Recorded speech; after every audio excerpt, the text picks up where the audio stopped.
तर मराठवाड्यासह विदर्भाला देखील पावसाने जोरदार झोडपलेला आहे। रायगड, रत्नागिरी, सिंधुदुर्ग या ठिकाणी अतिमुसळधार पावसाचा अंदाज व्यक्त करण्यात आलाय। मुंबईसह परिसरामध्ये पावसाची रिपरिप आज सकाळपासून सुरूच आहे।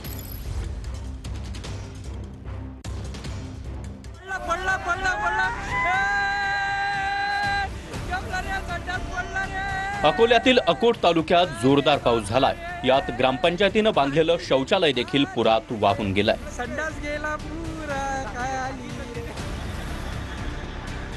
जालन्याच्या मंठा तालुक्यातील टाकळखोपा आणि शिरपूर शिवारात ढगफुटी सदृश्य पावसाने हजेरी लावली आहे। पावसामुळे गावाजवळ असलेला लघु बंधारा ओसंडून वाहतोय।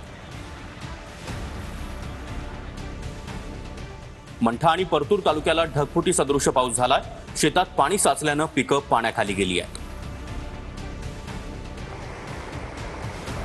बीड जिल्ह्यातल्या माजलगाव तालुक्यात जोरदार पाऊस झालाय। ढालेगाव बंधाऱ्याचे 2 दरवाजे उघडले असून गोदावरी नदीपात्रात विसर्ग सुरू आहे। वाशिम जिल्ह्यात मुसळधार पावसाने थैमान घातलाय। गॅस वाहतूक करणारा ट्रक पुराच्या पाण्यात उलटून अपघात झालाय। यात चालकाचा मृत्यू झालाय। वाशिम जिल्ह्यात देखील मुसळधार पावसाने हजेरी लावली आहे। वाशिम जिल्ह्यातील 7 महसूल मंडळांमध्ये अतिवृष्टीची नोंद झाली आहे। अनेक ठिकाणी जोरदार पावसामुळे पिकांचं मोठ्या प्रमाणावर नुकसान झालंय।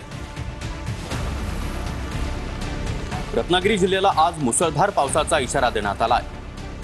मुसळधार पावसामुळे रत्नागिरीतील काजळी नदी दुथडी भरून वाहते।